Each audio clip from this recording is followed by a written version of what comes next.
From the beginning of recorded history, and for thousands upon thousands of years, cultures across the entire world all believed the Earth was flat. Their various cosmologies and cosmogonies differed in slight ways, but their overall geographies and astronomies were incredibly consistent and in fact virtually identical. The Earth was a stationary plane, void of any motion or curvature, flat across its entire expanse, except of course for hills, mountains, and valleys. The North Pole was the magnetic monopole center point of the flat Earth, with Polaris, the North Pole star, situated directly above. Polaris was the only motionless star in the heavens, with all the other constellations revolving perfect circles over the Earth every night. The stars were divided into two categories, known as the fixed stars and the wandering stars. The fixed stars were so called because they were observed then, as we can observe today, to stay fixed in their constellation patterns, night after night, year after year, century after century, never changing their relative positions. The wandering stars, what are today referred to as planets, were so called because they were observed then, as we can observe today, to wander the heavens, taking their own unique spirograph-like patterns, making both forward and retrograde motions over and around the Earth during their cycles. The sun and moon were both of equal size, and they too revolved over and around the motionless Earth, as immortalized in the Chinese yin-yang symbol. The sun and moon were much closer to Earth than supposed nowadays, and each shined with their own unique opposite lights, the sun's being warm, golden, drying, preservative, and antiseptic, and the moon's light being cold, silver, damp, putrefying, and septic. The sun and moon, as though connected to a magnetic maypole, made alternating spiral journeys over and around the Earth every year.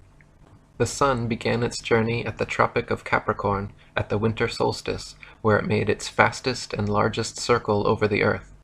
For the next 3 months, every day the sun slightly narrowed its path and slowed its speed until by the spring equinox the sun had spiraled its way from the Tropic of Capricorn to the equator.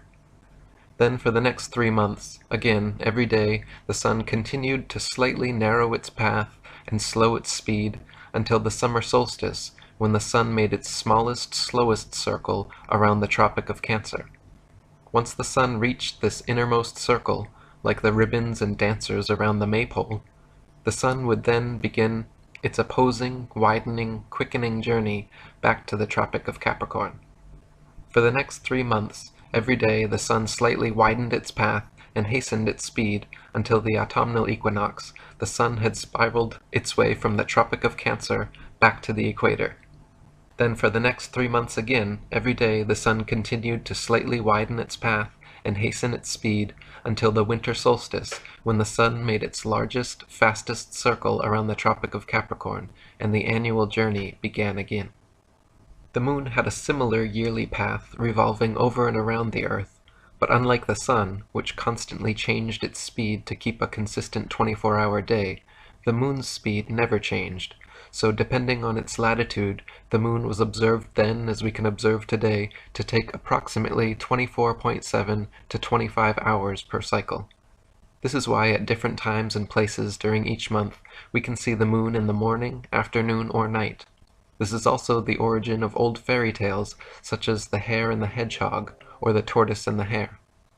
The hare, like the sun, begins the annual race full of energy, excitement, and ego, declaring himself the definite winner, and gets off to an immediate head start. Meanwhile, equally confident in his seemingly lesser abilities, the humble, slow, and steady tortoise moon begins as well, allowing the hare to lead. As the race carries on, the cocky hare tires and slows down, or takes a nap, at which point the tortoise overtakes him. This is analogous to the moon reaching the Tropic of Cancer before the sun each year and beginning its return journey. When the hare reaches this halfway point of the race, he realizes his lackluster attitude has resulted in being overtaken by the slower tortoise, and begins to speed up again. Then, for the remainder of the race, the sun picks up speed day by day, gaining on the moon, but ultimately losing as the slow and steady tortoise reaches the finish line before the hare and wins. So for ancient man, Earth and Polaris were the two immovable center points of the universe, around which the sun, moon, and other stars all revolved in a dome-like shape. Some cultures believed in a literal, physical, solid dome or firmament to which the fixed stars were bound. Other cultures mythologized the axis mundi as the world tree with Polaris at the center and all the other constellations forming the branches. In these flat Earth depictions, the North Pole occupied the center point, and south was all straight lines extending outwards from there. East and west were not straight lines, as is assumed nowadays, but were in fact circles, just like all lines of latitude and the paths of the celestial bodies.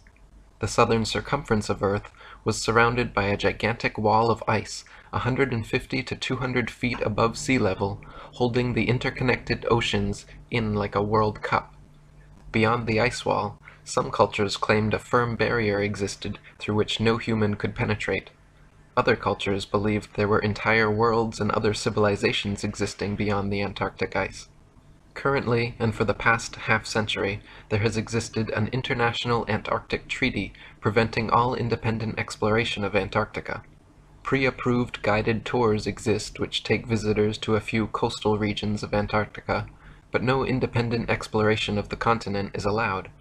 Sailors like Jarl Andhoy have been caught attempting to explore Antarctica and threatened, turned around at gunpoint, fined, and jailed for violating this militarily enforced international treaty.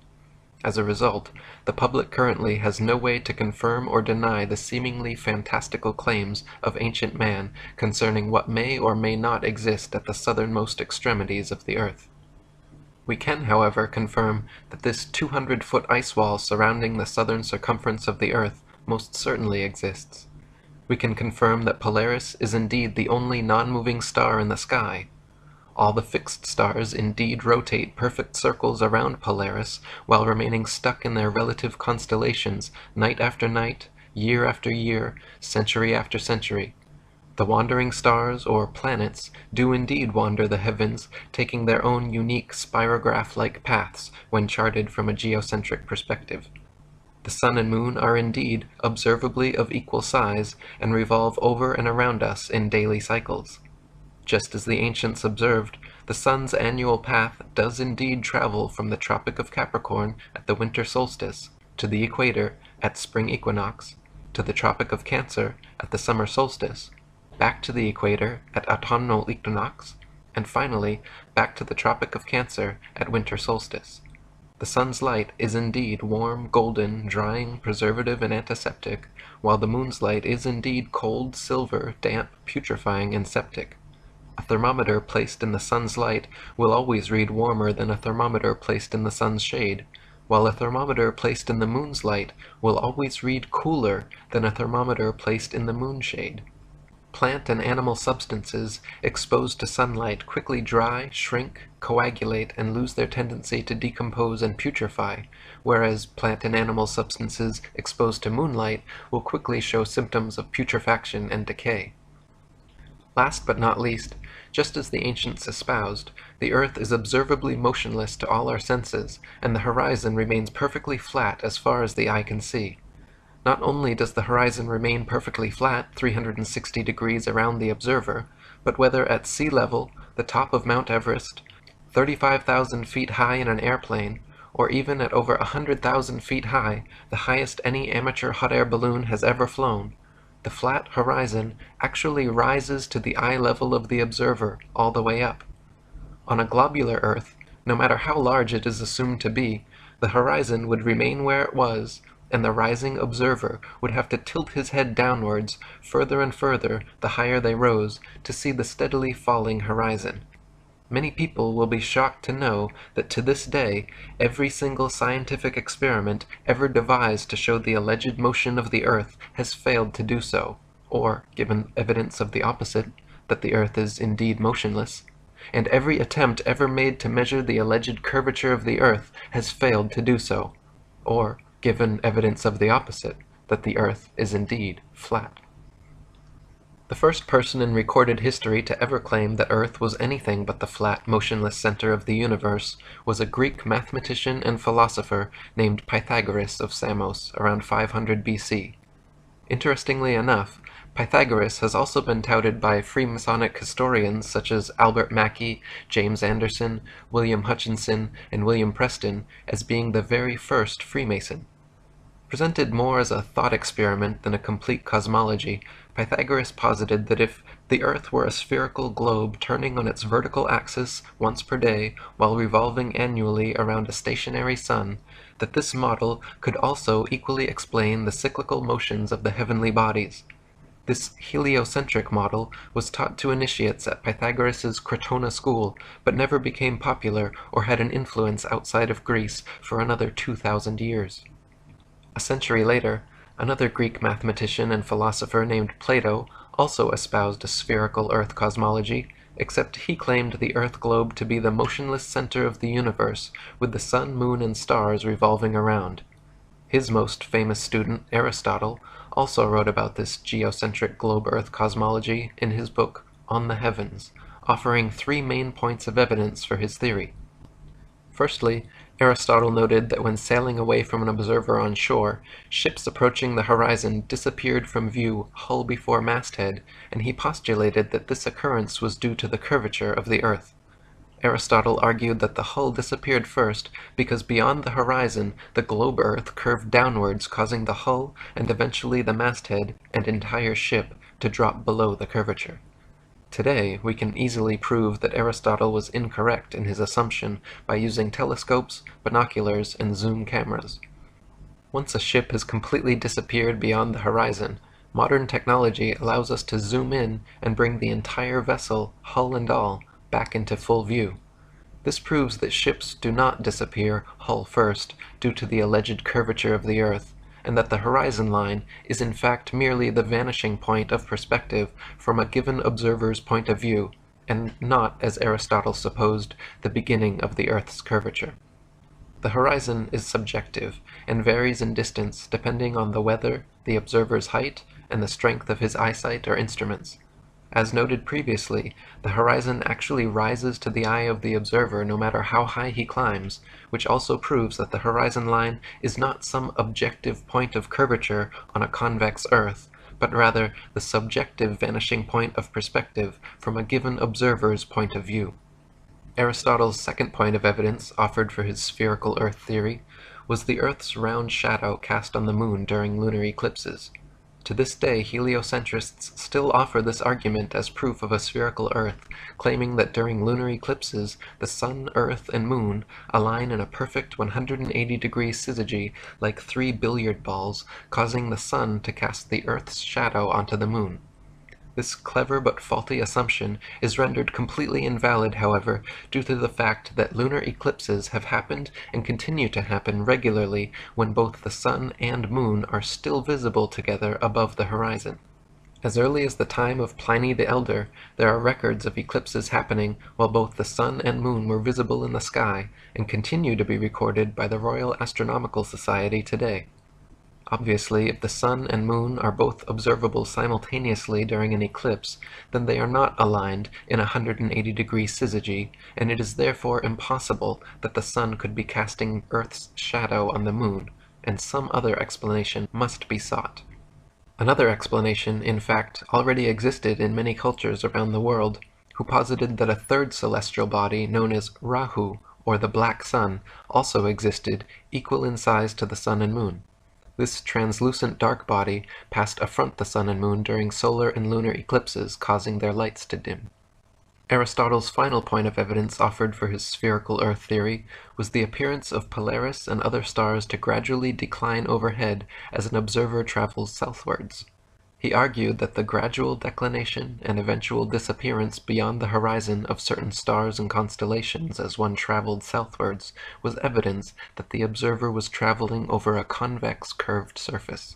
Similar to the ships disappearing over the horizon argument, Aristotle posited that the horizon line was the literal curvature of his spherical Earth, and the stars which declined and disappeared beyond it became invisible because a mass of curved Earth existed between them and the observer.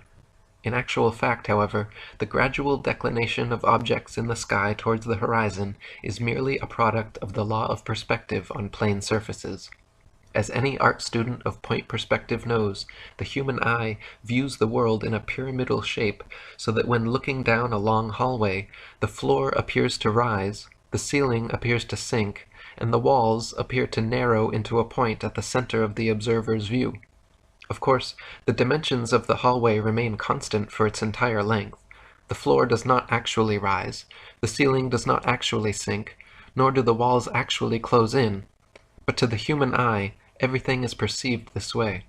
Similarly, when the sun, moon, airplanes, or clouds appear to sink towards the horizon as they move away from us, they are not actually losing altitude and slowly approaching sea level.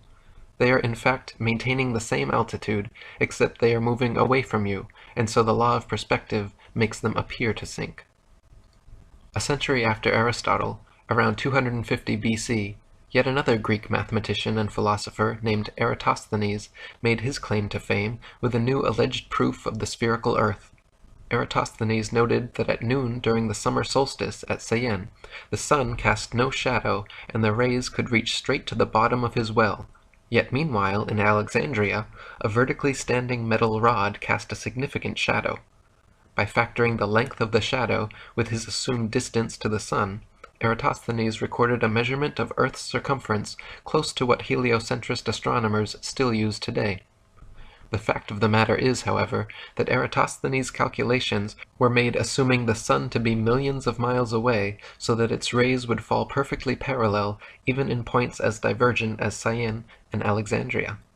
This faulty premise led to his faulty conclusion, which was eventually exposed upon the invention of the nautical sextant. Using sextants and plane trigonometry, by measuring the sun's angle at 2 points on Earth simultaneously and factoring their distance from each other, the Pythagorean theorem reveals both the height and dimensions of the sun. Using this method, the sun and moon have repeatedly been calculated to be approximately 32 miles in diameter, 3,000 miles from the surface of the Earth. High-altitude balloon footage has also filmed lighting hotspots on clouds, proving the sun to be local and acting as a spotlight, and not a burning ball of gas millions of miles away, as supposed by heliocentrists. After Eratosthenes, the globe Earth theory completely disappeared from philosophical thought and recorded history for almost 2 millennia. Geocentric flat Earth cosmologies continued to reign supreme, with even Eratosthenes himself, touted as the father of geography, depicting the Earth as flat in his famous 194 BC map of the world. Crates of Malus invented the first model globe Earth around this time as well, but it failed to have any effect on the world at large. Fast forward to 1522 AD, Portuguese explorer Ferdinand Magellan became the first person in known history to successfully sail around the world. This circumnavigation of Earth soon became and continues to be touted today as absolute proof of the spherical Earth theory. If Magellan was able to sail east to west around the entire world and return to his original starting point, surely the Earth cannot be flat and must be a globe, right? Wrong. Just as a compass can place its center point on a flat piece of paper, trace a circle either way around, and return to its original starting point, so can a ship or plane circumnavigate a flat Earth.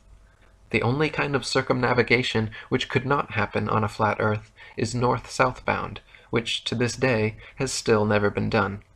Both the North Pole and Antarctica are military-enforced no-fly and no-sail zones due to restrictions originating from none other than the United Nations, the same United Nations that haughtily uses a flat Earth map in their official logo and flag. In 1543, just days before his death, Freemason and Jesuit Nicholas Copernicus published his book On the Revolutions of the Celestial Spheres, which revived the old heliocentric cosmology of Pythagoras and began the so-called Copernican revolution away from a flat geocentric model and towards a global heliocentric model. Since his book claimed Earth to be a tilting, wobbling, spinning sphere revolving at breakneck speeds around a stationary sun, it was initially met with due incredulity. Copernicus always countered this by claiming his theories were merely hypotheses and shouldn't be considered truth. In his book he even wrote, quote, "The Pythagorean teaching was founded upon hypothesis, and it is not necessary that the hypothesis should be true, or even probable. The hypothesis of the movement of the Earth is only one which is useful to explain phenomena, but it should not be considered as an absolute truth. Contemporaries of Copernicus, such as Danish astronomer Tycho Brahe, famously argued against his heliocentric model, positing that if the Earth revolved in an orbit around the Sun, the change in relative position of the stars after 6 months of orbital motion could not fail to be seen. Brahe wrote that the stars should seem to separate as we approach and come together as we recede. In actual fact, however, after millions of miles of supposed orbit around the Sun, not a single inch of parallax could be detected in the stars. As even Wikipedia notes, quote, "The lack of any observable parallax was considered a fatal flaw in any non-geocentric theory." Copernicus's answer to this obvious problem was simple. He moved the stars so ridiculously far away from the Earth that even after millions of miles of supposed orbit around the Sun, no appreciable parallax could be detected. Copernicus simply needed to claim that the stars were trillions upon trillions of miles away, so then, mathematically speaking, it would indeed be impossible to detect such slight parallax. Again, contemporaries of Copernicus argued against this convenient correction of his, arguing quite rightly that if the stars were trillions of miles away, then there is no way we could see them.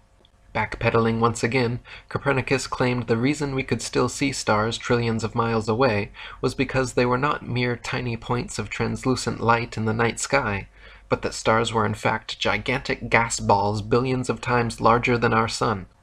So first, Copernicus had to move the stars trillions of miles from Earth to explain away lack of parallax, and then he had to make the stars billions of times larger to account for why we should see them at all from such fantastical distances. Lastly, he offered very specific distances and mathematical equations to solidify his theory, claiming, for instance, that he had accurately calculated the Sun's distance from Earth to be exactly 3,391,200 miles.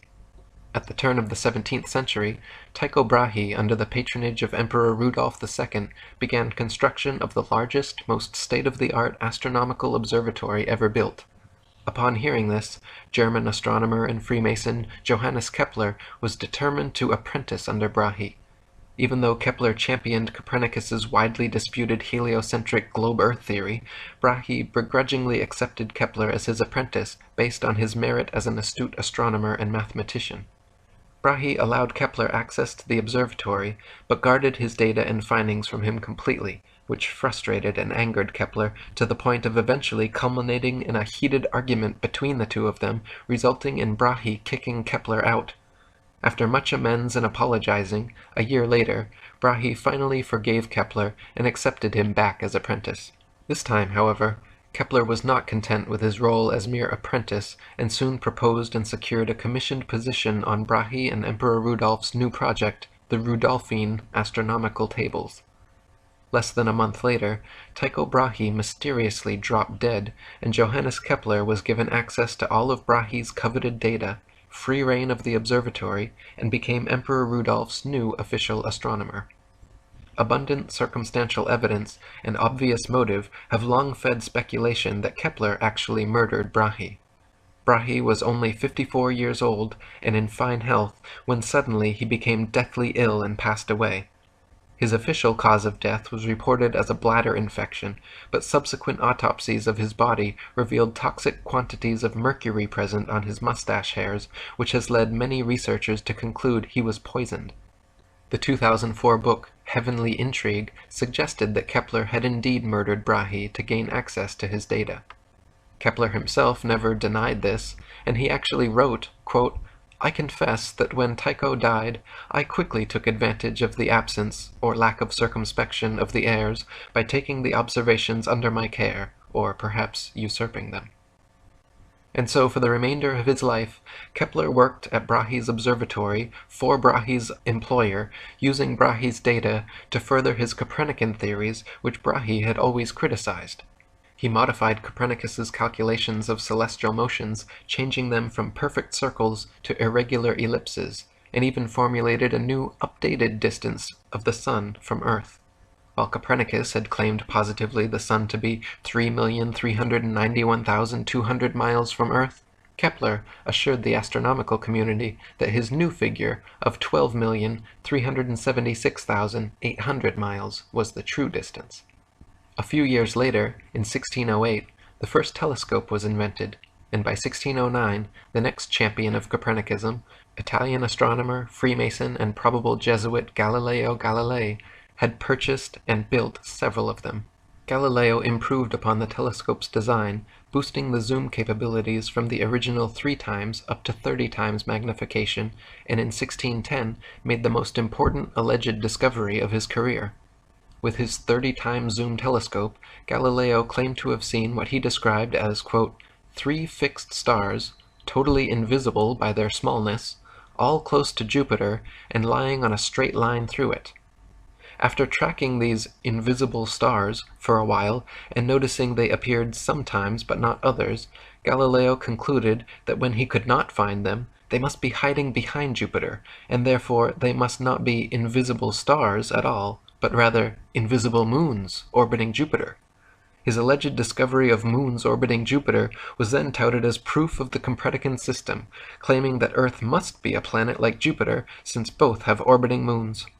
To this day, NASA claims to have special telescopes which can, on occasion, see these moons of Jupiter, just as Galileo claimed in his day to see, on occasion, with his special telescopes. Nowadays, with modern telescopes and zoom technology, we can see the celestial bodies far closer and with far more clarity than Galileo could have ever hoped for.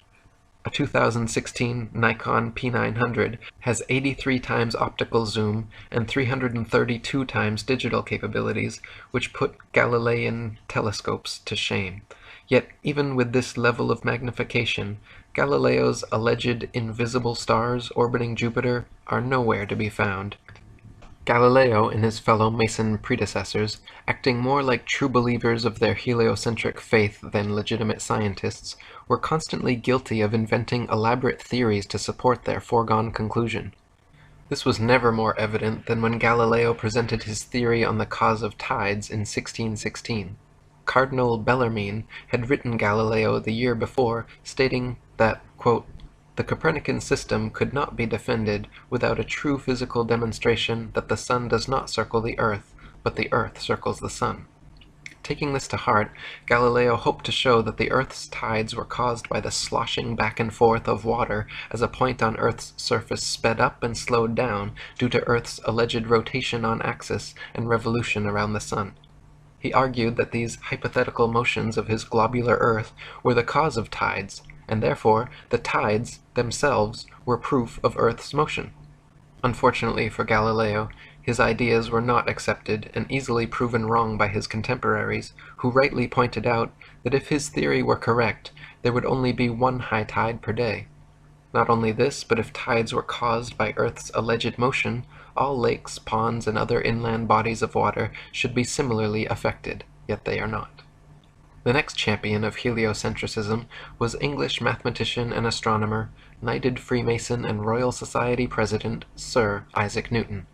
In 1687, Newton published his famous Principia Mathematica, which presented his idea of gravity to the world.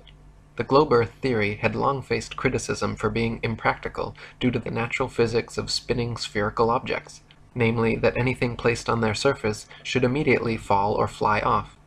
How could people, buildings, and the great oceans remain perfectly stuck to a ball Earth spinning faster than the speed of sound? The globe Earth theory needed a force that could keep everything in place somehow, a force strong enough to keep the oceans stuck to the Earth, but weak enough not to sink a sailboat. A force strong enough to drag the entire atmosphere along with Earth's breakneck speed, but weak enough to allow birds and bugs to travel freely and unabated in all directions. A force so strong it could make rain fall upwards and plants grow upside down, but yet so weak that it could not be detected by any contemporary methods. Newton's postulate of, quote, an invisible force able to act over vast distances led to him being heavily criticized for, quote, introducing occult agencies into the field of science. Previous to Newton's theory of universal gravitation, the natural laws of density and buoyancy already perfectly and adequately explained the world around us.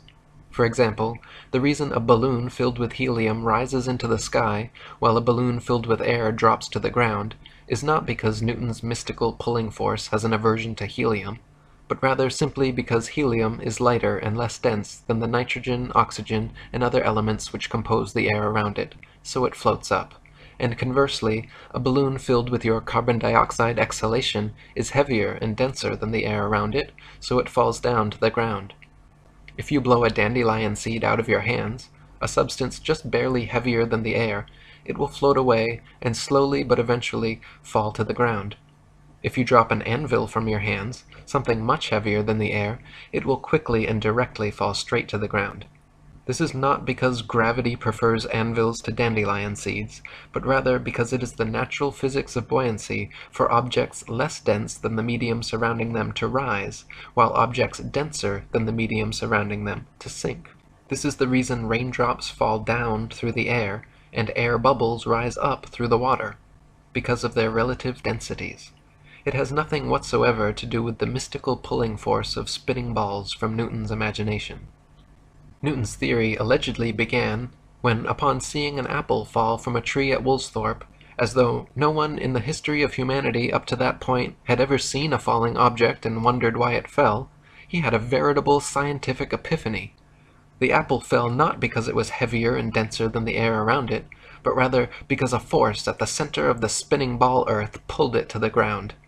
Newton quickly got to work formulating his theory of universal gravitation, which he used to explain not only falling objects, but also orbiting celestial bodies. Newton claimed that the sun, moon, earth, planets, and stars' gravity caused them to all orbit around the most massive nearby bodies.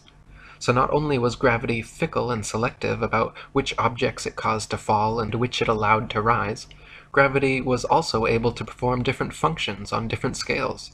At the human scale, gravity allegedly caused people, buildings, and oceans to stick to the Earth, while at the planetary scale, gravity allegedly caused moons to orbit around planets, and planets to orbit around stars.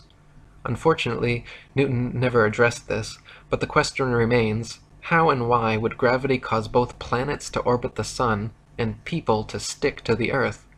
Gravity should either cause people to float around in suspended circular orbits around the Earth, or it should cause the Earth, Moon, and planets to all be pulled and crash into the Sun. The two effects are very different, yet the same cause is attributed to both. Furthermore, this magnetic-like attraction of massive objects gravity is purported to have can be found nowhere in the natural world. There is no example in nature of a massive sphere or any other shaped object which, by virtue of its mass alone, causes smaller objects to stick to or orbit around it. There is nothing on Earth massive enough that it can be shown to cause even a dust bunny to stick to or orbit around it. Try spinning a wet tennis ball or any other spherical object with smaller things placed on its surface, and you will find that everything falls or flies off, and nothing sticks to or orbits around it. To claim the existence of a physical law without a single practical evidential example is hearsay, not science. By now, however, you are likely beginning to see that these Freemasonic, heliocentric priests are less interested in science and truth than they are in propagating contrived evidences for their foregone conclusions. In like manner, as Copernicus had claimed positively the sun to be 3,391,200 miles away, and Kepler had calculated it to be positively 12,376,800 miles away, Newton was quoted as remarking, "It matters not whether we reckon it 28 or 54 million miles distant, for either would do just as well." It appears he was correct, because the alleged distance to the heliocentrist's sun has continued to increase by the millions until today, where we stand with NASA's current official figure of 93 million miles. In 1773, Captain Cook became the first modern explorer known to have breached the Antarctic Circle and reached the ice barrier. This expedition offered an exciting chance to find proof of either the flat or globe Earth models, because Captain Cook intended to sail completely around Antarctica looking for inlets through the ice wall. If the Earth was indeed a globe 25,000 miles in equatorial circumference, as the heliocentrists claimed, then a complete circumnavigation of Antarctica would be approximately 12,000 miles. And if the Earth was flat, with Antarctica surrounding the entire circumference, a complete circumnavigation of Antarctica would have to take over 50,000 miles. During 3 voyages lasting 3 years and 8 days, Captain Cook and his crew sailed a total of 60,000 miles along the Antarctic coastline, never once finding an inlet or path through or beyond the massive glacial wall. Captain Cook wrote, "The ice extended east and west far beyond the reach of our sight, while the southern half of the ocean was illuminated by rays of light which were reflected from the ice to a considerable height." Later voyages by Captain James Clark Ross and Captain George Nares in the 19th century further confirmed Cook's findings. Ross's expedition spent 4 years and 5 months in heavily armored warships, failing to find an entry point beyond the southern glacial wall, and Nares spent over 3 years circumnavigating Antarctica, taking an admittedly indirect course, but clocking in nearly 69,000 miles total. If Antarctica truly was the tiny ice continent claimed by globe Earth proponents, all of these expeditions would have ended years sooner.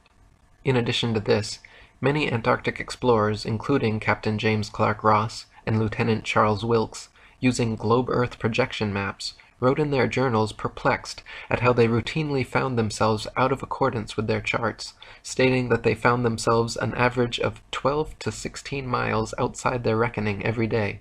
Later on, further south, increasing to as much as 29 miles per day. These huge discrepancies experienced by explorers the further south traveled are usually attributed to increasingly strong storms, winds, and currents, but if that were the case, they should have just as often found themselves ahead of their reckoning, which they never did. In 1783, the hot air balloon was invented, and for the first time in recorded history, people were able to float miles above the Earth's surface and see for themselves once and for all whether or not the Earth was flat or a globe. To many people's astonishment, as high as they rose, the horizon remained perfectly flat 360 degrees around them and rose to the level of their eyes all the way up. J. Glaisher wrote in his Travels in the Air that, quote, "On looking over the top of the car, the horizon appeared to be on level with the eye, and taking a grand view of the whole visible area beneath, I was struck with its great regularity. All was dwarfed to one plane. It seemed too flat." M. Victor Emmanuel, another hot air balloonist, wrote that, quote, "Instead of the Earth declining from the view on either side, and the higher part being under the car as is popularly supposed, it was the exact opposite. The lowest part like a huge basin being immediately under the car, and the horizon on all sides rising to the level of the eye. As stated previously, this is only possible on a flat plane." It would be an entire century after Newton published his theories on gravitation before any scientific experiment was devised to attempt to prove its existence. In 1797, Henry Cavendish, the British scientist, Freemason, and wealthy grandson of the Duke of Devonshire, created an experiment which he claimed successfully proved the existence of gravity, measured its constant, and provided accurate figures for the exact masses of the Earth, Sun, Moon, and planets. How did Cavendish achieve this quantum leap for heliocentric pseudoscience? He fixed 2 large lead balls on opposite ends of a torsion balance and hung them from the roof of his shed. By watching and recording slight motions of the contraption via telescope through his shed window so his mass would not affect the reading, Cavendish claimed to have proven gravity. 2 small lead balls were hung near the large ones, and any motion observed towards one another was touted as being the influence of gravity. Now, the Cavendish experiment has been widely criticized by the scientific community because never in over 2 centuries since its creation has anyone been able to replicate it. Firstly, the balls simply do not always attract one another as they must for the so-called gravitational constant to be constant at all. Sometimes the torsion balance turns towards the balls, and sometimes away, as it is impossible not to give some slight tremulous motion when interacting with it. Henry even complained in his notes how often as he was performing the measurement, the contraption was still in oscillation. Secondly, since his calculated force of gravity was 10 to the 39th power weaker than the force of electromagnetism, from which all material objects are composed, there is no control for the experiment which can factor out and positively differentiate the alleged gravitational force from the known stronger electromagnetic force. In other words, the balls could simply be attracting each other through static electricity, a known force existing in all things, billions of times stronger than gravity, and impossible to control for the experiment. Even though no one could replicate Cavendish's findings, the experiment went down in history as a great success and is still taught as veritable proof of universal gravitation in science textbooks today. Half a century later, in 1851, a French scientist named Leon Foucault performed a similar experiment to Cavendish, but this time hanging a single ball from the ceiling, swinging it, and claiming all lateral motion observed to be proof that the Earth was turning beneath the pendulum. Since Foucault's original demonstration, these pendulums have regularly been swinging at museums and exhibition halls worldwide, purporting to provide everlasting perpetual proof of the heliocentric spinning ball Earth theory. The truth is, however, unbeknownst to most of the duped public, that Foucault's pendulum is a failed experiment which proves nothing but how easy it is for pseudoscience to deceive the malleable masses. To begin with, Foucault's pendulums do not uniformly swing in any one direction. Sometimes they rotate clockwise, and sometimes counterclockwise. Sometimes they fail to rotate, and sometimes they rotate far too much. Just like the Cavendish experiment, scientists who have attempted to replicate Foucault's findings have conceded time and again that, quote, it was difficult to avoid giving the pendulum some slight lateral bias at starting. In truth, the behavior of the pendulum actually depends on 1. The initial force beginning its swing, and 2. The ball and socket joint used, which most readily facilitates circular motion over any other. The supposed rotation of the Earth is completely inconsequential and irrelevant to the pendulum's swing. If the alleged constant rotation of the Earth affected pendulums in any way, then there should be no need to manually start pendulums in motion. If the Earth's diurnal rotation caused the 360-degree uniform diurnal rotation of pendulums, then there should not exist a stationary pendulum anywhere on Earth. Also in the mid-19th century, another Frenchman named Gaspard Gustave Coriolis performed several experiments showing the effect of kinetic energy on rotating systems, which have ever since become mythologized as proof of the heliocentric theory. His Coriolis effect is often said to cause sinks and toilet bowls in the northern hemisphere to drain spinning in one direction, while in the southern hemisphere causing them to spin the opposite way, thus providing proof of the spinning ball Earth. Once again, however, just like Foucault's swinging pendulums and Cavendish's hanging balls, sinks and toilets in northern and southern hemispheres do not consistently spin in any one direction. Sinks and toilets in the very same household are often found to spin opposite directions, depending entirely upon the shape of the basin and the angle of the water's entry, not the supposed rotation of the Earth. The Coriolis effect is also said to affect bullet trajectories and weather patterns as well, supposedly causing most storms in the northern hemisphere to rotate counterclockwise, and most storms in the southern hemisphere to rotate clockwise, to cause bullets from long-range guns to tend towards the right of the target in the northern hemisphere and to the left in the southern hemisphere. Again, however, the same problems remain. Not every bullet and not every storm consistently displays the behavior, and therefore cannot reasonably be used as proof of anything. In the late 19th century, mostly thanks to the experiments, books, and lectures of an English inventor and author named Dr. Samuel Rowbotham, a flat Earth renaissance began sweeping the world.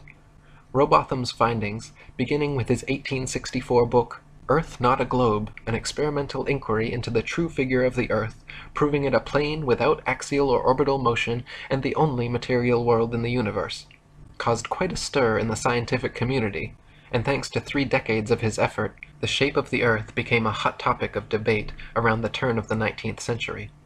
Dr. Rowbotham conducted several experiments using telescopes, spirit levels, and theodolites, special precision instruments used for measuring angles in horizontal or vertical planes. By positioning them at equal heights aimed at each other successively, he proved over and over the Earth to be perfectly flat for miles, without a single inch of curvature. In his most famous series of experiments, Rowbotham traveled to Cambridge, England, where there is a 20-mile canal called the Old Bedford, which passes in a straight line through the fenlands, known as the Bedford Level. The water has no interruption from locks or water gates of any kind, and remains stationary, making it perfectly suitable for determining whether any amount of convexity or curvature actually exists. If we were living on a ball Earth, every pond, lake, marsh, canal, and other large body of standing water, each part would have to comprise a slight arc or semicircle curving downwards from the central summit. If the ball Earth were truly 25,000 miles in circumference, as claimed by heliocentrists, then spherical trigonometry dictates the surface of all standing water must curve downwards an easily measurable 8 inches per mile, multiplied by the square of the distance.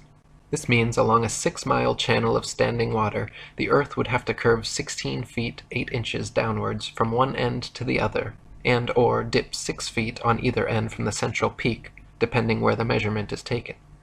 Rowbotham tested first by standing in the water holding a telescope 8 inches above the surface, while his partner rowed away from him in a small boat with a 5-foot-tall flag attached. If the Earth was indeed a globe 25,000 miles in circumference, by the time the boat reached Welney Bridge 6 miles away, the entire boat and flag should have been completely invisible, hidden behind a 6-foot-tall mass of curved water. In reality, however, every time tested, the entire boat and flag remained visible from start to finish. In a second experiment, Dr. Rowbotham placed 7 flags along the edge of the water, each 1 mile distant from the next, with their tops positioned 5 feet above the surface, and stood with his telescope behind the first. If the Earth was a globe 25,000 miles in circumference, each successive flag would have to decline a definite and determined amount below the last. The first and second flags established the line of sight. Then the third should fall 8 inches below the second, the fourth flag 32 inches below, the fifth 6 feet, the sixth 10 feet 8 inches, and the seventh flag should be a clear 16 feet 8 inches below the line of sight. Even if the Earth was a globe of 100,000 miles, an amount of easily measurable curvature should and would still be evident in this experiment. But the reality is, not a single inch of curvature was detected, and the flags all lined up perfectly as consistent with a flat plane. In 1870, one of Rowbotham's supporters, an English scientist of the Royal Academy named John Hampden, offered a public wager of £500 to anyone who thought they could prove the Earth spherical by repeating the Bedford level experiment. Alfred Russel Wallace, a fellow English scientist, ardent evolutionist, and personal friend of Charles Darwin, accepted Hampden's wager, and the two met with referees to decide the matter at the Bedford level. The original plan was to repeat Rowbotham's flag experiment, but after hours of attempting to align them one on each mile marker, upon looking through the telescope, quote, they could not even judge which was which, let alone decide whether the line of sight along them was flat or curved. Heated debate ensued, an angry quarrel followed, and the experiment descended into a farce. They called it a day, but a week later reconvened, this time Wallace setting new parameters for the experiment, which had never been tested or approved by Rowbotham or Hampden. Wallace hung a large calico sheet from the old Bedford Bridge, with a thick black line painted across its center, and positioned his telescope 6 miles south at Welney Bridge at the same elevation. Then, halfway between these 2 points, Wallace placed a long red pole topped with a marker disc designed to fall in line with the black painted marker and telescope. All of these he placed at a masonically significant 13 feet 3 inches above the water. Wallace's plan was to view the marker disc and black line through the telescope, and if the middle marker appeared below the line of sight, this would be taken as proof of the water's flat surface, and if the middle marker appeared above the line of sight, it would be taken as proof of Earth's curvature. Hampden immediately took issue with this new method of allegedly determining curvature, but begrudgingly accepted to continue. When viewed through the telescope, the center marker fell a tiny bit below the telescope crosshair, and the far marker on the bridge fell a tiny bit below that. This result was not expected by either party, but Wallace quickly claimed it proof that the Earth was curving downwards, while Hampden claimed the results to be in accordance with the law of perspective over flat surfaces. This time an even more heated debate ensued, until Wallace refused to speak another word with Hampden, gave him the silent treatment, and even had the police escort Hampden from his hotel room before leaving town the following day. The referees for the wager decided in favor of Wallace, and the money was given to him. In response, Hampden immediately published a 16-page pamphlet denouncing Wallace as a liar and cheat, called "Is Water Level or Convex After All? The Bedford Canal Swindle Detected and Exposed." Another fellow English author and flat-earther, William Carpenter, also present during the experiment, wrote his equally scathing 30-page review of the swindle entitled "Water Not Convex, the Earth Not a Globe," demonstrated by Alfred Russel Wallace on the 5th of March, 1870. Hampden later took Wallace to trial and sued him for his £500. The court formally decided in favor of Hampton that the bet was invalid and returned his money in full. Next, Hampton immediately reissued his challenge to Wallace, increasing the wager to £1,000 and inviting Dr. Rowbotham to attend. This time the experiment would be conducted as Rowbotham had originally done, standing in the water with telescope held 8 inches above the water, observing a boat with a 5-foot flag attached sailing 6 miles away from Welch's Dam to Welney Bridge. When the day of the wager came, poor weather prevented them from completing the experiment, so they postponed, met more bad weather, and postponed again. On their third and final attempt, before heading home with the weather still overcast, they attempted the experiment. Unfortunately, shortly after reaching the halfway point, the boat became indistinguishable beyond the haze, and the bet was called off.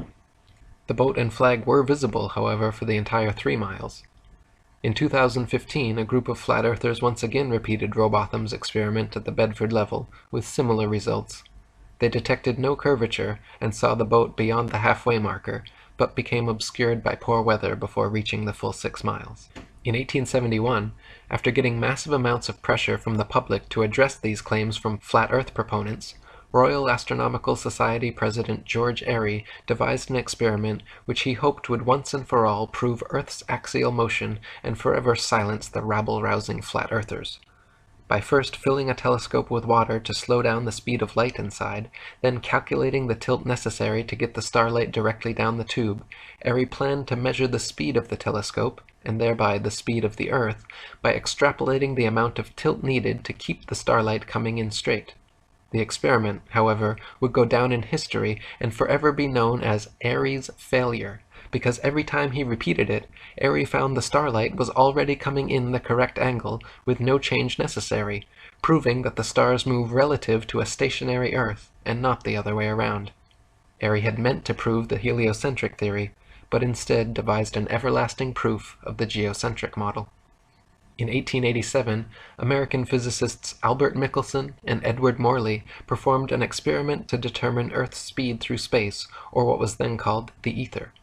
By passing light through 2 pathways, one in the direction of Earth's alleged motion and the other at right angles to it, the light traveling with the Earth should have taken longer to return than light traveling at right angles to it.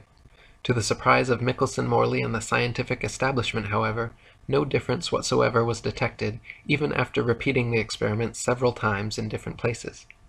To attempt to patch up this glaring problem, the heliocentric establishment created the Fitzgerald-Lorentz contraction, which actually had the gall to claim that the light pathway going the same direction as the Earth became physically shorter during the experiment so that the time to return became equal to the other pathway. The implications of Michelson and Morley's experiment were so detrimental to the spinning globe Earth myth that they were forced to concoct this ludicrous backpedaling explanation, which even Arthur Miller denounced, calling it a physics of desperation. After Samuel Rowbotham's death, Lady Elizabeth Blunt, an English author, flat earther, vocal vegetarian, and anti-vivisectionist, founded the Universal Zetetic Society, which attracted thousands of members and published a journal called The Earth Not a Globe Review for several decades. Many other prominent flat earthers of the time also continued doing their best to spread the word. John Hampton continued publishing his own work and reprinted all of Samuel Rowbotham's material. In 1885, William Carpenter published his famous 100 Proofs Earth is Not a Globe. In 1892, Alexander Gleason released his New Standard Map of the World as It Is, which remains to this day one of the most accurate flat Earth maps ever created. He had hopes it would completely replace globes and Mercator maps the world over, but unfortunately his map's influence was short-lived. The next year, in 1893, Gleason published his flat Earth tome entitled Is the Bible from Heaven? Is the Earth a Globe? Does Modern Science and the Bible Agree? Which gave many flat Earth proofs and also explained his wonderful map. In 1899, the South African flat Earth author Thomas Winship published his excellent work, Zetetic Cosmogony, evidence that the world is not a rotating, revolving globe, but a stationary plane circle. 1903 marked the beginning of airplane travel, which, had it been invented in Copernicus's era, would have destroyed his spinning ball Earth fantasy long before takeoff. When hot air balloons were first invented, people were told the reason they cannot simply float in the air and wait for the spinning ball Earth to bring their destinations to them was because gravity somehow stuck the entire atmosphere and everything in it in place, dragging it along at 1,000 miles per hour so uniformly that we can't see it, feel it, hear it, or measure it in any way. Once airplane technology evolved so that we could fly at comparable speeds to the Earth's supposed rotation, however, it became immediately apparent that the Earth and its atmosphere could not be constantly rotating 1,000 miles per hour west to east. Simply put, if the Earth were constantly spinning eastward 1,000 miles per hour, then airplane flight durations going eastwards versus westwards would be significantly different. If the average commercial airliner travels 500 miles per hour, it follows that westbound equatorial flights should reach their destination at approximately 3 times the speed as their eastbound return flights. In reality, however, the differences in east and westbound flight durations usually amount to a matter of minutes, and nothing near what would occur on a 1,000-mile-per-hour spinning ball Earth.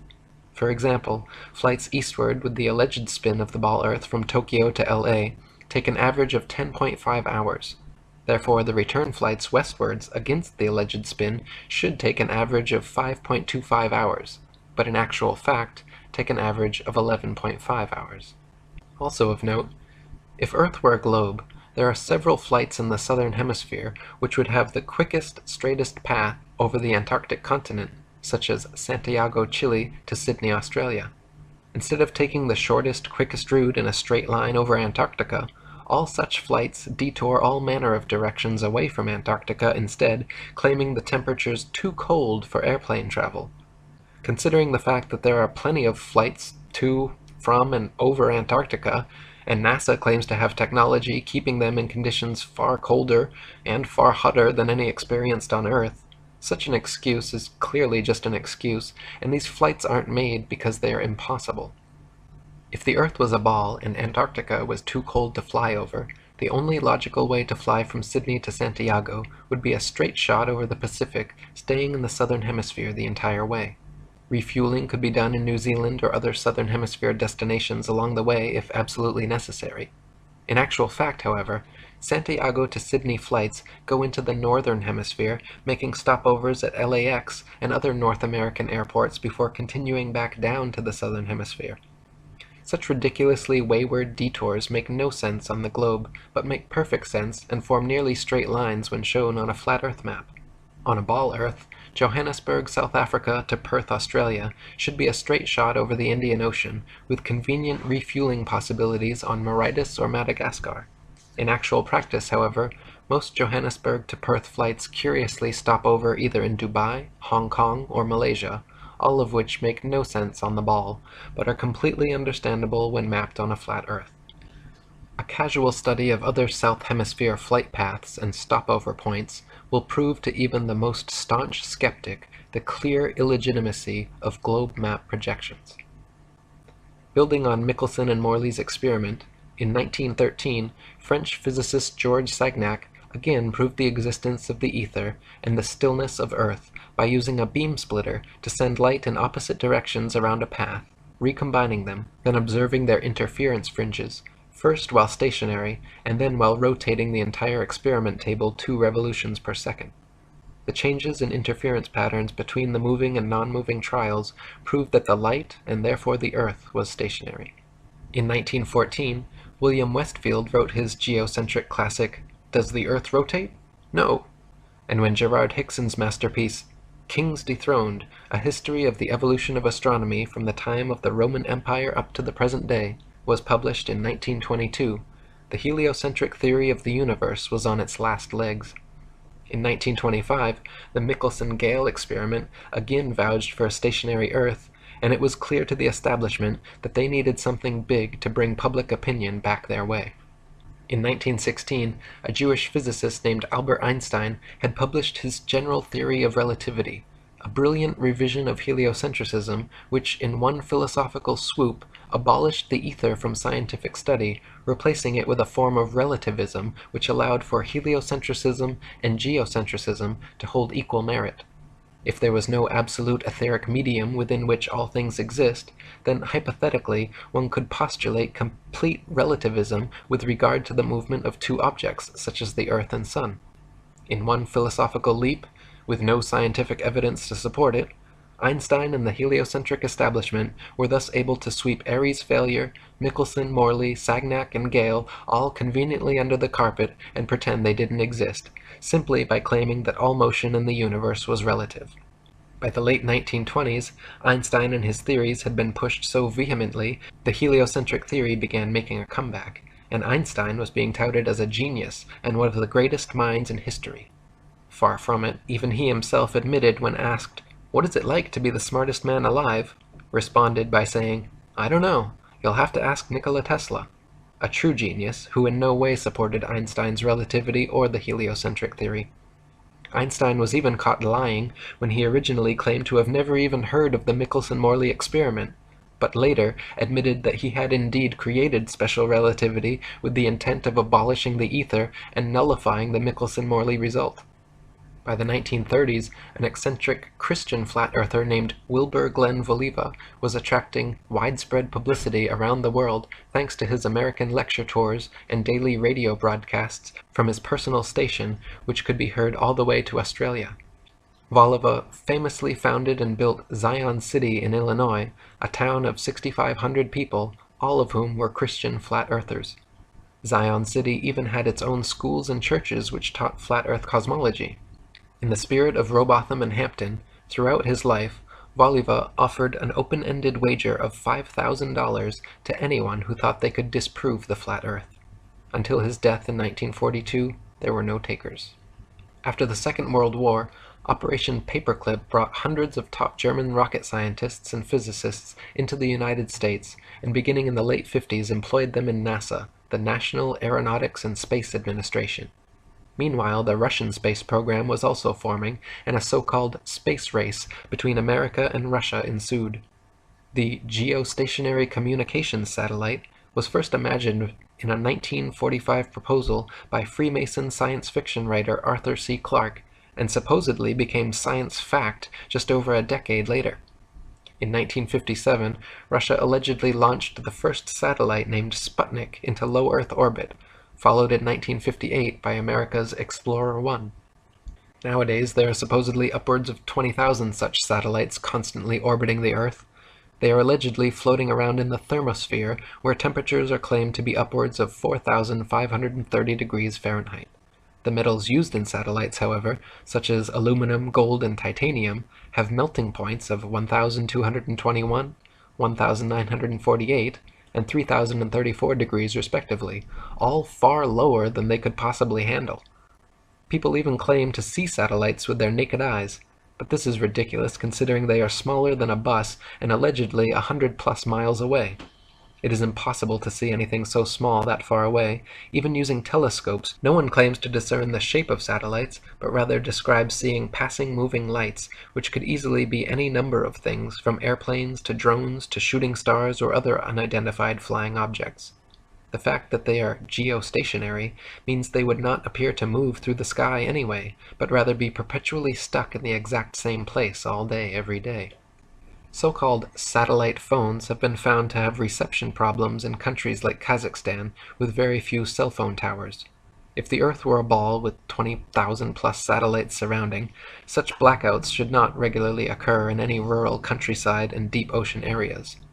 Also, satellite TV dishes, which existed for years before satellites were supposedly invented, are almost always positioned at a 45-degree angle towards the nearest ground-based repeater tower. If TV antenna were actually picking up signals from satellites 100+ miles in space, most TV dishes should be pointing more or less straight up to the sky. The fact that satellite dishes are never pointing straight up and almost always positioned at a 45-degree angle proves they are picking up ground-based tower signals. Before satellites, radio, television, and navigation systems like LORAN and Decca were already well established and worked fine using only ground-based technologies. Nowadays, huge fiber optic cables connect the internet across oceans, gigantic cell towers triangulate GPS signals, and ionospheric propagation allows radio waves to be bounced all without the aid of the science fiction bestseller known as satellites. Also in the late 50s, a sign maker from Dover, England named Samuel Shenton, in the spirit of Robotham and Lady Blunt's Zetetic Society, created IFERS, the International Flat Earth Research Society, and began giving lectures on television, in newspapers, to youth clubs and schools about our flat, motionless Earth. Shenton discovered the writings of the late 19th century flat Earth authors mentioned previously and made it his mission to spread the Zetetic message as far and wide as he could. With NASA's supposed satellite launches happening, people constantly questioned Shenton about satellites proving the globe Earth, to which he would always reply, "Does sailing around the Isle of Wight prove it is spherical?" When NASA claimed to have put the first man in space, Shenton said from the beginning that it was all photo and video trickery. When John Glenn supposedly orbited the world in 1963, Shenton even sent him a free IFERS membership with a personal message saying, "Okay, wise guy." Shenton knew that John Glenn, two-time U.S. Senator and one of NASA's first astronauts, was a lying Freemason, just like his heliocentric forefathers from Pythagoras to Copernicus, Kepler to Cavendish, along with most all of NASA's astronauts. Buzz Aldrin Jr. is an admitted ring-wearing, hand-sign-flashing 33rd-degree Mason from Montclair Lodge No. 144 in New Jersey. Edgar Mitchell is an Order of Demolay Mason at Aresta Lodge No. 29 in New Mexico. James Irwin was a Tejon Lodge No. 104 member in Colorado Springs. Don Eisel was a member of the Luther B. Turner Lodge No. 732 in Ohio. Gordon Cooper was a Master Mason in Carbondale Lodge No. 82 in Colorado. Virgil Grissom was a Master Mason from Mitchell Lodge No. 228 in Indiana. Walter Shira Jr. was a 33rd-degree Mason at Canaveral Lodge No. 339 in Florida. Thomas Stafford is a Mason at Western Star Lodge No. 138 in Oklahoma. Paul Weitz is from Lawrence Lodge No. 708 in Pennsylvania. C. Fred Kleinknecht, the head of NASA during the Apollo program, shortly thereafter became Sovereign Grand Commander of the Council of the 33rd Degree of the ancient and accepted Scottish Rite of Freemasonry of the Southern Jurisdiction. NASA astronauts Neil Armstrong, Alan Shepard, William Pogue, Vance Brand, and Anthony England all had fathers who were Freemasons as well. The amount of astronauts known to be Freemasons or from Freemasonic families is astonishing. It is likely that more astronauts and people of key importance in NASA are affiliated with the Brotherhood as well, but not so open about their membership. For there to be this many Masons, members of the world's largest and oldest secret society, involved with the promotion and propagation of this globalist heliocentric doctrine from its outset to modern times, should raise some serious suspicion. Before the first Apollo missions ever even cleared the launch pad, 11 NASA astronauts died in highly suspicious accidents. Gus Grissom, Roger Chaffee, and Ed White were all cremated together in an Apollo capsule fire during a completely unnecessary and dangerous test where they were strapped down and locked into a 100% oxygen chamber which incinerated the three of them to death in seconds. 7 other astronauts, Ted Freeman, Charles Bassett, Elliot See., Russell Rogers, Clifton Williams, Michael Adams, and Robert Lawrence, died in 6 separate airplane crashes, and Ed Gibbons in a car crash. 8 of these deaths were in 1967 alone. So many astronauts coincidentally dying under such circumstances is highly unlikely and lends credence to the idea that these were intentional hits by the Masons trying to find the right people to sell their hoax. One of the most outspoken of the fallen astronauts was Gus Grissom. By 1967, Grissom had become increasingly irritated and vocally negative about NASA's chances of ever landing a man on the moon. He stated the odds were pretty slim, and famously hung a lemon on the Apollo capsule after it repeatedly failed safety testing procedures. Grissom threatened to go public with his complaints about the LEM, and even told his wife Betty, quote, "If there ever is a serious accident in the space program, it's likely to be me." Right after his murder, government agents raided Grissom's house before anyone had been informed about the fire or his death. They removed all his personal papers and his diary, never to be returned. From 1969 to 1972, the Freemasons at NASA claimed to have landed 6 of their Apollo missions on the moon.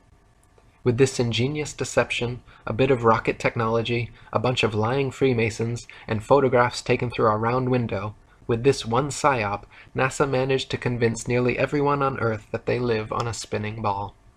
However, in the documentary A Funny Thing Happened on the Way to the Moon, you can watch official leaked NASA footage showing Apollo 11 astronauts Buzz Aldrin, Neil Armstrong, and Michael Collins for almost an hour using transparencies and camera tricks to fake shots of a round Earth. They communicate over audio with control in Houston about how to accurately stage the shot, and someone keeps prompting them on how to effectively manipulate the camera to achieve the desired effect. First they blacked out all the windows except for a downward-facing circular one, which they aimed the camera towards from several feet away. This created the illusion of a ball-shaped Earth surrounded by the blackness of space, when in fact it was simply a round window in their dark cabin. Neil Armstrong claimed at this point to be 130,000 miles from Earth, halfway to the Moon, but when camera tricks were finished, the viewer could see for themselves the astronauts were not more than a couple dozen miles above the Earth's surface in a high-altitude plane. These images showing a globular world soon became the Freemasons' most valuable tool in altering public perception about the shape of the Earth. Since the original so-called blue marble image, NASA has provided the public with many more pictures and videos showing a globe Earth, touting veritable photographic proof that Pythagoras' 2,500-year-old theory was finally validated. When seen with a skeptical eye, however, professional photoanalysts have dissected several NASA images of the ball Earth and found undeniable proof of computer editing. For example, images of the Earth allegedly taken from the Moon have proven to be copied and pasted in, as evidenced by rectangular cuts found in the black background around the Earth by adjusting brightness and contrast levels. If they were truly on the Moon, and Earth was truly a ball, there would be no need to fake such pictures. When NASA's images of the ball Earth are compared with one another, the coloration of the land and oceans and relative size of the continents are consistently so drastically different from one another as to prove beyond any reasonable doubt that the pictures are all fake. NASA has many alleged photographs of the ball Earth which show several exact copy and pasted duplicate cloud patterns. Cheeky graphics artists have even placed things like faces, dragons, and the word sex into cloud patterns over various ball Earth pictures. One recent Pluto picture clearly has a picture of Disney's Pluto the dog layered into the background. On a clear afternoon, during a waxing or waning moon cycle, it is possible to see the blue sky right through the moon. For centuries, stars and planets have often been seen and recorded, even by the Royal Astronomical Society, to have been seen through the moon. If the moon is translucent enough to see objects through it, it cannot be the solid, spherical planetoid claimed by NASA and modern astronomers. Samuel Shenton, president of IFERS, was quoted before the Apollo supposed moon landing, stating that stars have been seen through the moon. The astronauts had better be ready to come right back, because there isn't anything much to land on. Besides Shenton, many of the first people to unequivocally call out the NASA moon landings as being a staged hoax were professional photographers. When the official NASA photographs of the moon are closely examined, it is clear that many were taken inside a studio using repetitive backgrounds, artificial lighting, wires, and cranes.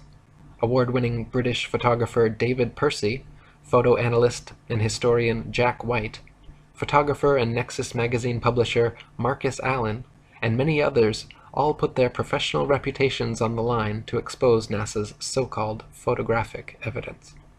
None of the Apollo missions brought any extra studio lighting with them on the lunar lander, so the sun should be the only light source on the moon, and in all pictures taken there. In that case, the light should only come from one direction, and all shadows should be cast in the opposite direction. However, in dozens of official NASA photos, there are shadows being cast in up to 3 directions simultaneously, often at up to 90-degree angles, which can only be the result of multiple light sources not present on the moon. Several pictures even show overhead spotlights reflecting in astronauts' helmets and multiple lens flares originating from 2 or more light sources. Analyzing several images from the 6 missions shows repeated background features, the exact same hills, dunes, and craters, being used over and over again in supposedly different places on the moon, as well as visible foreground and backdrop lines indicative of a studio set.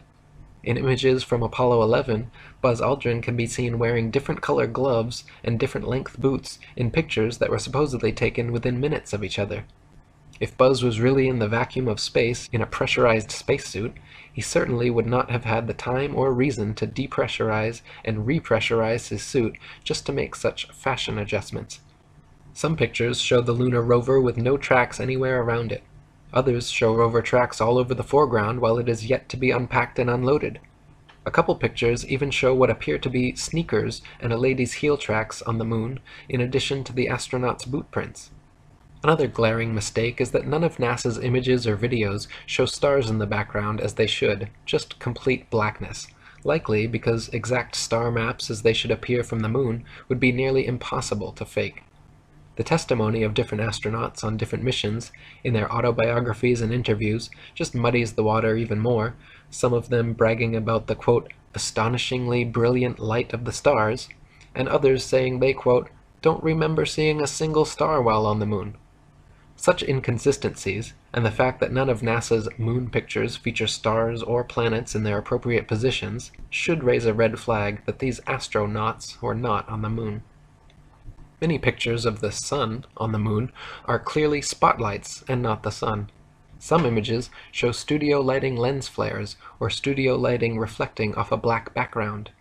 One image clearly shows a shadow on the ceiling of space as the lunar lander lifts off.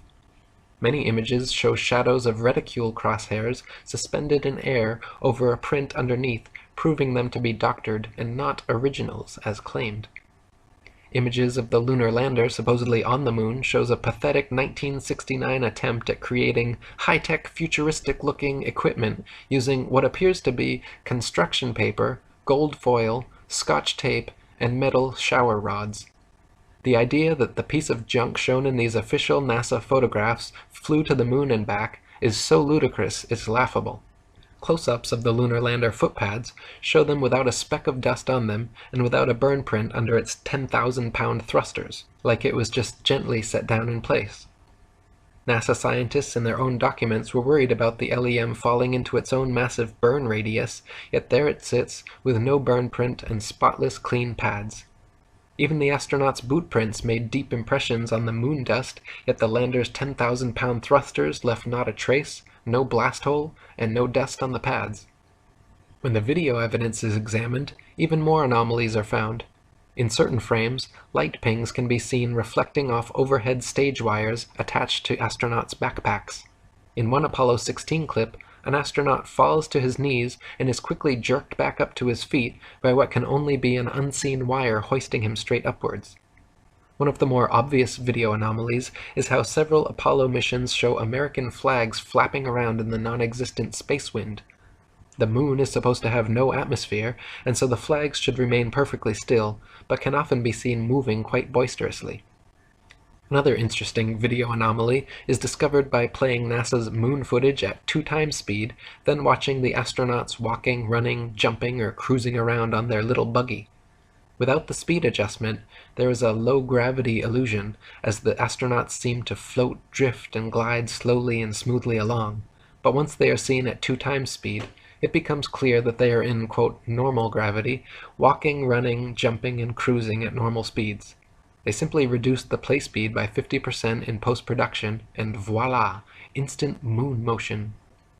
Not only is the Apollo video record fraught with fraud, but NASA claims the original Apollo 11 videos have conveniently disappeared from their records so no one can analyze them for authenticity. You heard correctly. They spent over $30 billion of American taxpayer money traveling to the moon and then lost the video evidence. Those blurry, ghostly black and white images shown on TV were purposely lousy because NASA insisted at the time that all TV networks must broadcast directly from a big screen display in their operations room, a mandate which all the major networks accepted, and so what the public saw was just a video of a poorly magnified video, and now it is impossible to watch the original. Not only have the Apollo 11 originals disappeared, but NASA claims to have lost all original audio tapes from the Apollo missions, and that their contractors have lost all prints and plans for the lunar rover, LEM lander, and Apollo ship engines. It even recently came out that when curators at Amsterdam's Rijksmuseum investigated their moon rock, personally given to them by Armstrong and Aldrin in 1969, they found that it was actually just a worthless piece of petrified wood from Earth. In 1970, Freemason and philosophy professor at St. Thomas's University, Leo Ferrari, created the Flat Earth Society of Canada, which he soon shortened to simply the Flat Earth Society. Unlike Samuel Shenton's International Flat Earth Research Society in every way, Leo Ferrari's Flat Earth Society treated the entire subject as a deadpan joke, making a mockery of it, and even creating several intentionally false flat Earth arguments. For example, Leo Ferrari would always bring a pumpkin-sized rock with him during interviews and lectures, claiming he brought the stone back from the edge of our flat Earth.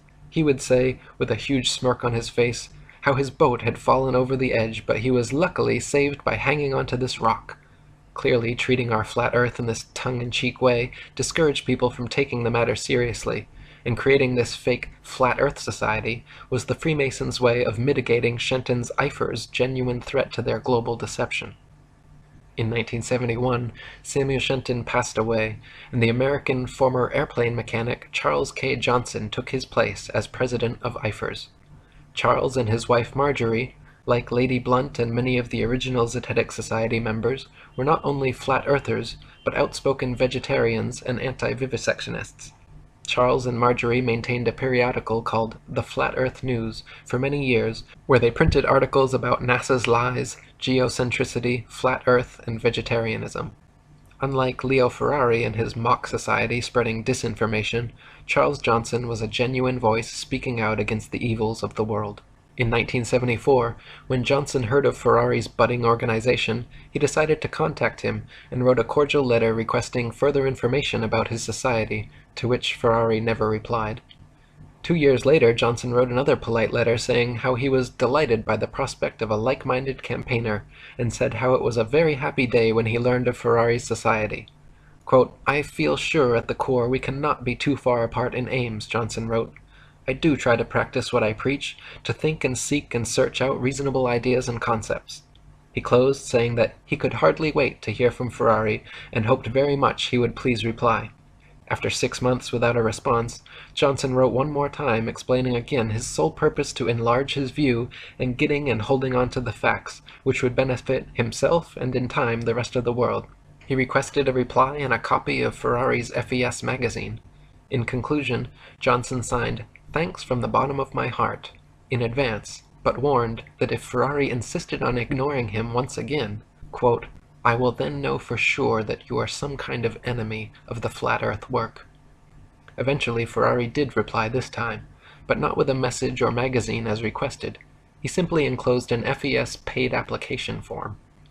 Johnson investigated Ferrari's organization further and found that he was using, quote, "the flat Earth idea as a gimmick to entertain and promote the atheistic society." From then on, Johnson worked hard to expand his Eifers and constantly for the rest of his life exposed Ferrari's FES, calling him a false prophet, guilty of muddying the waters of truth. Near the end of his life, tragically, Johnson's house burned down, along with all the flat Earth materials he and Shenton had collected over their lifetimes. Until his dying day, Johnson claimed the fire to be the result of arson by a NASA agent he had seen snooping around. Apparently finished with their moon landing propaganda, starting in 1976, NASA began faking Mars landings instead. To begin with, the planets, formerly known as wandering stars, are not terrestrial Earth-like habitations capable of landing anything on. The sun, moon, and stars are all simply luminaries, celestial lights relatively close to Earth, and not something tangibly solid that humans could ever walk on. This is painfully obvious to anyone with functioning eyeballs and a telescope or Nikon P900 camera, but NASA continues to this day to publish thousands of fake CGI images claiming to come from Mars. Even assuming Mars was an actual spherical desert planet as NASA claims, it is impossible for them to have safely landed the probes based on their own trials and statistics. They say the surface pressure on Mars is only 0.3% of 1% the surface pressure on Earth, and equivalent to the pressure at about 23 miles above the Earth. There is not enough air matter at that pressure, however, to provide any lift for opening up the parachutes NASA uses to land its Mars probes. No parachute ever devised has been able to successfully deploy at that altitude. They simply stream straight back, then never fill the rest of the way down. Joe Kittinger's record highest, fastest, and longest parachute dive from the Earth's upper atmosphere had him free-falling from only 19 miles high for 15 minutes at 767 miles per hour, and his drogue chute proved useless and offered no deceleration. Yet NASA would have us believe, for example, that Phoenix's parachute managed to somehow slow it down from 12,738 miles per hour to 123 miles per hour in just 2.86 minutes before its final landing. In other words, NASA is claiming to do something on Mars millions of miles away by remote control, something that we have no evidence is even possible on Earth at significantly lower altitude and 16 times slower speed. To this day, NASA continues to fake Mars landings, and more government space agencies around the world, including Russia, China, Japan, France, India, and others, are following the same Freemasonic model of fleecing their populations of taxpayer money to fund programs that provide the public nothing but propaganda. NASA and other space agencies' rocket launches never even go straight up. Every rocket forms a parabolic curve, peaks out, and inevitably starts falling back to Earth. The rockets which are declared successful are those few which don't explode or start falling too soon, but make it out of range of spectator view before crashing down into restricted waters and recovered. There is no magic altitude where rockets or anything else can simply go up, up, up, and then suddenly just start free-floating in space. This is all science fiction illusion created by wires, green screens, dark pools, some permed hair, and zero-G planes. In 1998, NASA claimed to have sent up their first piece of the ISS, International Space Station. They have been caught, however, time and again with air bubbles forming and floating off in their official outer space footage. Astronauts have also been caught using scuba space gear, kicking their legs to move, and astronaut Luca Parmitano even almost drowned when water started filling up his helmet while allegedly on a spacewalk. It is admitted that astronauts train for their spacewalks in underwater training facilities like NASA's Neutral Buoyancy Lab, but what is obvious from their space bubbles and other blunders is that all official spacewalk footage is also fake and filmed underwater. Analysis of many interior videos from the International Space Station have shown the use of camera tricks such as green screens, harnesses, and even wildly permed hair to achieve a zero-gravity type effect. Footage of astronauts seemingly floating in the zero gravity of their space station is indistinguishable from Vomit Comet zero-G airplane footage. By flying parabolic maneuvers, this zero-G floating effect can be achieved over and over again, then edited together. For longer uncut shots, NASA has been caught using simple wires and green screens. In 2001, Charles K. Johnson died, and having lost all his flat Earth material and correspondence in his house fire, the IFERS was officially finished. Leo Ferrari's farcical Flat Earth Society, on the other hand, continued operation as usual, making a mockery of the Flat Earth subject.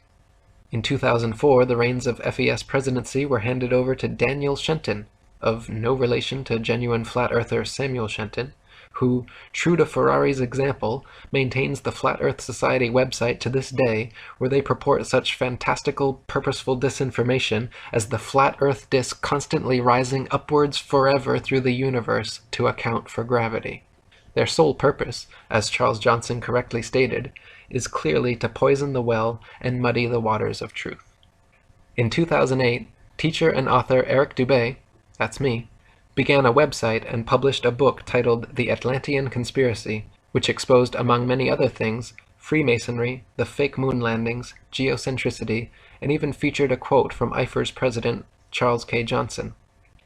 At the time, I had already read Samuel Rowbotham and William Carpenter's old 19th century Flat Earth books, and though personally still on the fence regarding the shape of the Earth, I was confident they were correct about the location, or geocentricity, of Earth, so I wrote about it. In 2009, after watching Alex Jones interview and praise several NASA astronauts on his show, I wrote an article and sent a message to him and his producers about the moon landing hoax, and included a link to Samuel Rowbotham's Flat Earth book for them to read. Alex even mentioned this on air the next day, and called me a flat earther who thinks he's covering up some Atlantean conspiracy, the title of my book and website.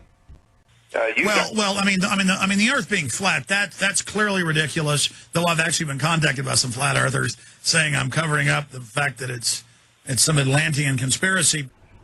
For the next several years, I continued writing books and articles about various conspiracies and worked on building a huge social media presence.